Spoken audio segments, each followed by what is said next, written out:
Talk about cost first.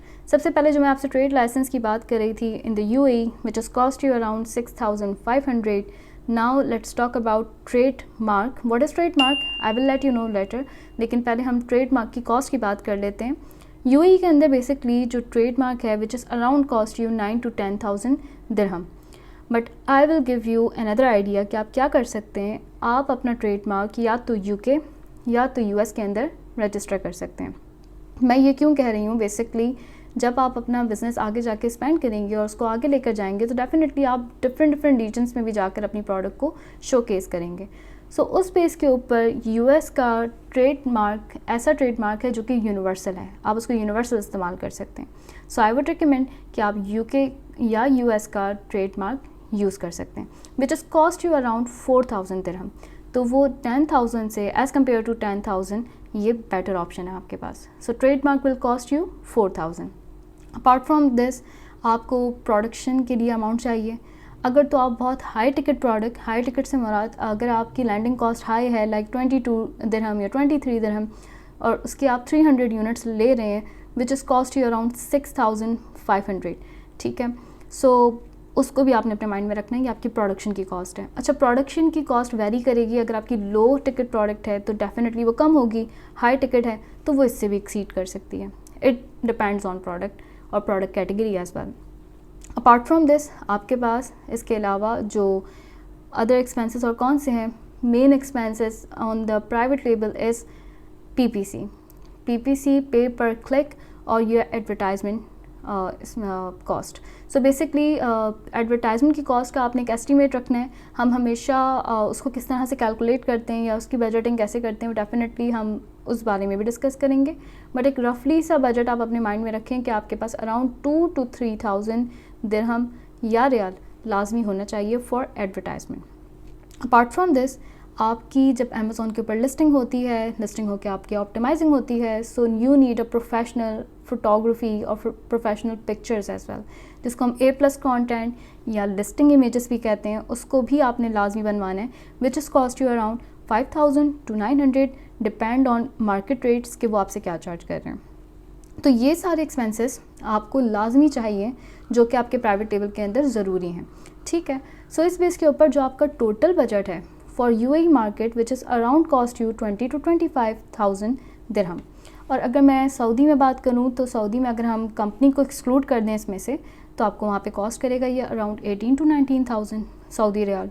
और उसके अंदर अगर आप कंपनी यूएस की ऐड कर लें और वैट रजिस्ट्रेशन लगाएं तो ये भी तकरीबन 20 to 25 तक का ही ग्राफ बन रहा होता है।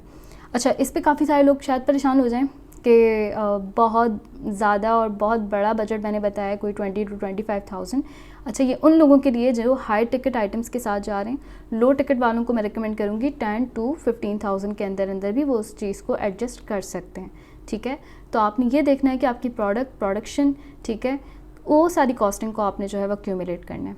सो ये एक आइडियल बजट है जो मैं वीडियो में बात कर रही हूँ ताकि ज़्यादा से ज़्यादा लोगों को पता चल सके कि एक प्रैग्मेटिकली बात की जा रही है। So now let's talk about product research. Product research it's a crucial part for any business model. So अगर आप अमेज़ॉन पे प्राइवेट टेबल कर रहे हैं, you need a product hunting, ठीक है। प्रोडक्ट हंटिंग के लिए आपको कुछ टूल्स की ज़रूरत होती है और वैसे बहुत सारे लोग परेशान हैं कि सऊदी के अंदर या यूएई के अंदर हमें प्रोडक्ट हंटिंग के टूल्स नहीं मिल रहे होते। सो आई वुड रिकमेंड यू कि आप हीलियम 10 का इस्तेमाल करें फॉर यूएई मार्केट और AMZ का स्काउट का यूज़ करें फॉर KSA मार्केट। KSA के लिए भी अवेलेबल है AMZ और यूएई के लिए भी अवेलेबल है, लेकिन हीलियम 10 सिर्फ और सिर्फ ये यूएई मार्केट के लिए अवेलेबल है। तो आप इन दोनों को इस्तेमाल कर सकते हैं and you can find a lucrative products. So apart from this product researching के अंदर जो सबसे ज़्यादा क्रूशल चीज़ होती है, आपने हमेशा प्राइवेट टेबल के अंदर एक चीज़ माइंडसेट में रखनी है कि हमेशा जब भी आप कोई प्रोडक्ट टारगेट कर रहे हैं तो उसका जो कंपटीशन होना चाहिए वो लो हो और उसकी डिमांड जो है वो ज़्यादा होनी चाहिए। हमेशा आप ऐसी किसी कैटेगरी के अंदर जाएं कि जिसकी डिमांड बहुत ज़्यादा हो लेकिन उसका कंपटीशन कम हो। सो उस हिसाब से आप मार्केट को भी टारगेट कर सकते हैं और इवन इफ़ेक्टिवली इस मार्केट के अंदर एंट्री भी हो सकते हैं। और इसके अलावा प्रोडक्ट रिसर्चिंग करते हुए आपने ये भी देखना है कि जिस मार्केट में आप सेल कर रहे हैं उस मार्केट की प्रॉपर रिसर्च करें। आपको पता होना चाहिए कि वो एक अरबिक मार्केट है। You don't need to follow the trends of US, UK, you need to follow trend traditions of Arabic और सऊदीज़ और मिडल ईस्ट, जो भी वहाँ का सारा ट्रेंड है, कल्चर है, आपने उसको फोकस करना है। तब जाके आपकी प्राइवेट टेबल जो है और प्रोडक्ट रिसर्चिंग जो है वो सक्सेसफुल होगी। And now let's talk about कि किस कैटेगरी में आपको जाना चाहिए और कौन सी कैटेगरीज बेस्ट हैं। अच्छा, सर्टेन कैटेगरीज जिनको मैं हमेशा मेंशन करती हूँ कि सऊदी मार्केट के हवाले से या यूएई मार्केट जो कि एशियन मार्केट हैं, ठीक है, तो वहाँ जो माइंडसेट है वो डेफिनेटली एशियंस वहाँ बहुत ज़्यादा हैं, लाइक पाकिस्तानी बहुत हैं, इंडियंस बहुत हैं, बांग्लादेशी बहुत हैं, इट्सेल्फ अरबिक भी हैं। तो हमारे जो इस तरह के कल्चर को अगर देखा जाए तो हम बहुत ज़्यादा प्रमोट करते हैं किचन के आइटम्स को, baby products. Apart from this, we are go with the health and beauty products as well. So इन कुछ certain categories के अंदर आप अपनी लिस्टिंग करके lucrative products हासिल कर सकते हैं। So ये तो हो गया product researching का part. Now let's talk about sourcing. Sourcing it's a crucial part. अगर आपकी hunting हो गई, आपने product final कर ली, but you don't know where to source this product और उसको फिर मार्केट में लेकर कैसे आना है, उसको सेल किस प्राइस पे करना है, सारा के सारा प्रॉफिट आपका उसी चीज़ के ऊपर, जो आपकी सोर्सिंग है उसी के ऊपर सारा दारोमदार होता है उसका। वही अगर आपको अच्छी ना मिले तो डेफिनेटली आपकी प्राइवेट टेबल फेल हो जाती है। सो लेट्स टॉक अबाउट कि कहाँ से आपने सोर्सिंग करनी है। ओके, सो मेनली आप लोकल सोर्सिंग भी कर सकते हैं, यानी सऊदी के अंदर या यूएई के अंदर आप जो है वो उसकी लोकल सोर्सिंग करें अगर तो आपको नज़र आ रहा है कि वहाँ पर आपको वो प्रोडक्ट मिल जाती है। But I would highly recommend कि आप चाइना से जो है प्रोडक्ट को सोर्स करें। वो किचन आइटम्स वहाँ बहुत आपको अच्छे मिलेंगे, बेबी प्रोडक्ट्स बहुत अच्छी मिलेंगी। अपार्ट फ्रॉम दिस आपको ब्यूटी से कुछ रिलेटेड आइटम्स अच्छे मिलेंगे। कोरिया में भी नो डाउट अच्छे मिलते हैं, आप वहाँ से भी सोर्स कर सकते हैं beauty products. Apart from this आप दूसरे रीजन से भी कर सकते हैं जहाँ से आपको सोर्सिंग यानी मतलब आपको लैंडिंग और शिपिंग कॉस्ट ईजी मिल रही है, ठीक है, तो आप वहाँ से कर सकते हैं। अच्छा, सोर्सिंग के एस्पेक्ट से अगर हम बात करें और सोर्सिंग अगर हम चाइना से कर रहे हैं या किसी भी लोकल मार्केट से कर रहे हैं, सो मेक श्योर दिस कि आपके प्रॉफिट मार्जिन्स जो हैं उन पर आपने कभी कॉम्प्रोमाइज़ नहीं करना और आपने अपनी सप्लाई चेन को बहुत ज़्यादा स्ट्रॉन्ग रखना है। सो लेट्स टॉक अबाउट कि अगर हम सोर्सिंग कर रहे हैं और बहुत सारे लोग अभी उनके दिमाग में चल रहा होगा कि आपने 300 यूनिट के हिसाब से प्रोडक्शन बताइए, बट वाई, हम 500 भी तो कर सकते हैं, हम 1000 भी तो कर सकते हैं।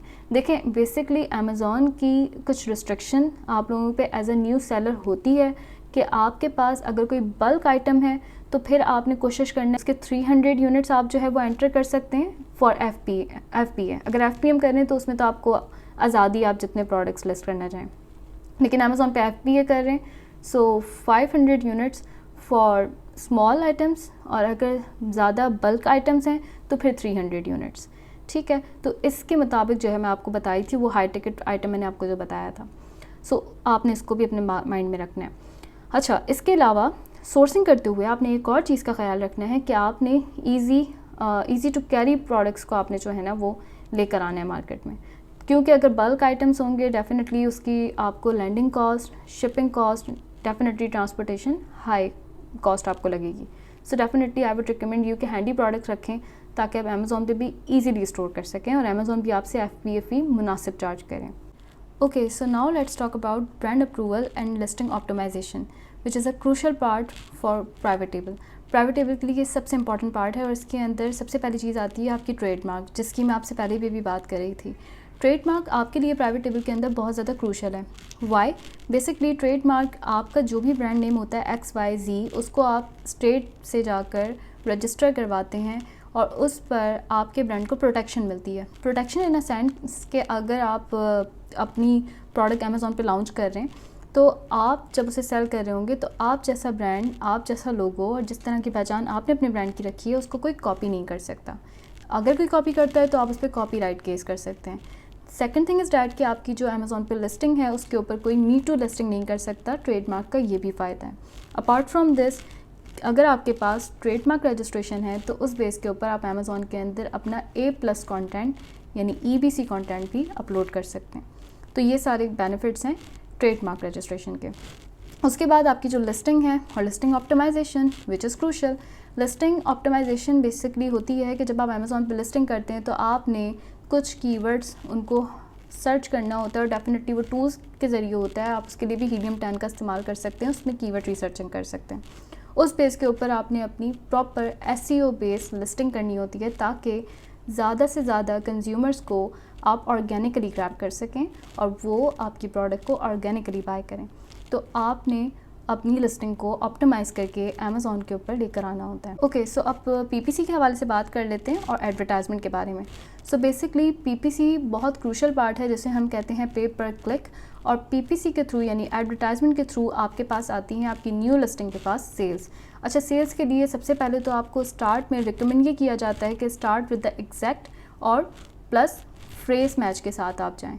फिर उसके बाद आपने क्या करना है कि ऑटोमेट आपने उसके अंदर जो है अपनी PPC चलानी है, ऑटो PPC, जिसकी बेस पे आपके पास कीवर्ड्स कलेक्ट होते हैं, अच्छे अच्छे कीवर्ड्स आपको मिलते हैं जिसकी बेस पर आप मैनुअल PPC भी चलाते हैं।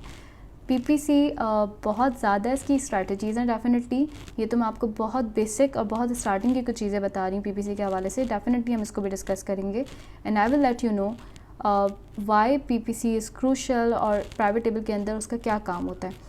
सो डेफिनेटली आपने जो है इस चीज़ को भी माइंडसेट में रखना है कि जब आप अपनी प्रोडक्ट अमेज़ॉन पर सेल करना चाह रहे हैं और अमेज़ॉन आपको ये प्लेटफॉर्म दे रहा है, डेफिनेटली वहाँ आपको अपनी प्रोडक्ट को प्रमोट भी करना होगा। Without promoting no one can buy your product. कोई भी बाय नहीं करेगा अगर आप एडवर्टाइजमेंट नहीं चला रहे होंगे।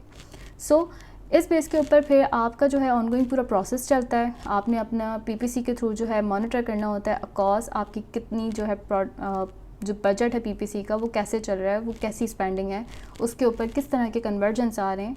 तो वो सारी चीज़ें आपने PPC के थ्रू देखनी होती हैं प्राइवेट लेबल, और ये बहुत ज़्यादा क्रूशल पार्ट है।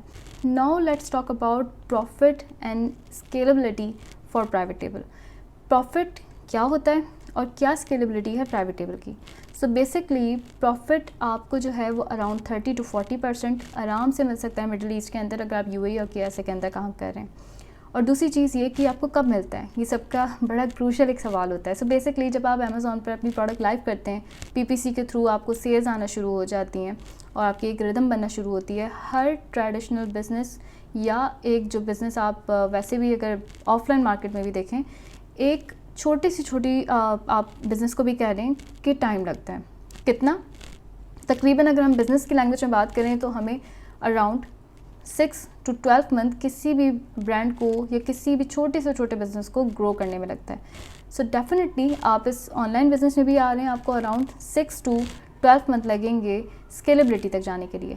लेकिन आप ये एक्सपेक्ट कर रहे हैं, ये पूछना चाह रहे हैं कि जो आपने 20,000 या 25,000 लगाए वो आपको कब रिटर्न होना शुरू हो जाएंगे। So when you start your PPC, let's say कि आपका फर्स्ट मंथ है बिज़नेस का, आपने PPC स्टार्ट कर ली, सेकंड मंथ में भी PPC चल रही है, थर्ड में भी चल रही है, ठीक है, फोर्थ में भी चल रही है। आपको जो रिटर्न आना शुरू होगा वो 5th और 6th मंथ से शुरू होगा। आपको आपकी इन्वेंट्री के जो चार्जेस हैं वो मिलना शुरू हो जाएंगे 5th और 6th मंथ से, और फिर उसके ऊपर जो एक्सपेक्टेड एक ROI है अराउंड 15 to 20%, और मे बी कुछ केसेस में तो हमें इस तरह से भी अचीव हुआ है कि 30 to 40% भी हुआ है। तो डेफिनेटली फिर आपको वो भी मिलना शुरू होगा, लेकिन पेशेंटली आपने वेट करना है। 5 to 6 मंथ के अंदर अंदर आपको रिकवर होना शुरू होगा, स्केलेबिलिटी की तरफ जाएंगे। फिर उसके बाद आप पूरे 12 मंथ जब पूरे कर लेंगे तो डेफिनेटली आपका ब्रांड और इवन आपकी प्रोडक्ट वो स्केल होना शुरू हो जाएगी। और फिर उसके बाद आपने पूरी उसके हवाले से जो है अपनी कैटलॉग बनानी है, फिर सेकंड प्रोडक्ट की लॉन्चिंग की तरफ जाना है एंड स्लोली एंड ग्रेजुअली इस प्रोसेस को कंटिन्यू रखना है। So you can get my point. I hope कि आपको समझ आया होगा कि जिस तरह से मैं समझा रही हूँ कि स्टेप बाय स्टेप आपने इसी पूरे प्रोसेस के साथ इस मार्केट में काम शुरू करना है। So in the end I want to give you an idea कि आपने क्या नहीं करना और किस मिस्टेक्स को आपने फॉलो नहीं करना। USA की सेम आपने जो है लिस्टिंग स्टाइल को कॉपी नहीं करना। कोशिश करें कि अपनी लिस्टिंग के अंदर अरबिक टेक्स्ट का इस्तेमाल करें ताकि आपकी SEO स्ट्रॉन्ग हो सके। ज़्यादातर लोग अरबिक का भी इस्तेमाल करते हैं, तो आपने इंग्लिश अरबिक दोनों का कॉम्बिनेशन रखना है। अपार्ट फ्रॉम दिस, जब आप इमेजेस बनवा रहे हैं उसके अंदर इन्फोग्राफिक्स होते हैं, आपने EBC का कंटेंट बनाया है उसमें भी इन्फोग्राफिक्स होते हैं, उसमें भी कोशिश करें कि आप अरबिक स्टाइल को फॉलो करें ताकि डेफिनेटली आप उस मार्केट को ग्रैब कर सकें। तो ये कुछ मिस्टेक्स हैं जो प्रोबेबली लोगों से होती हैं प्राइवेट लेबल के अंदर, तो कोशिश कीजिएगा कि इस चीज़ से आप लोग बच सकें। So this is all. I hope कि आप लोगों को मेरी ये वीडियो पसंद आई होगी और समझ भी आई होगी। And if you need to launch your brand और any assistance from my team, so definitely we are here to assist you. और डेफिनेटली आपको कोई भी A to Z कोई चीज़ भी पूछनी है, कोई भी सर्विसेज चाहिए regarding private label in US, UAE and KSA, so my team will assist you. So see you on the next video.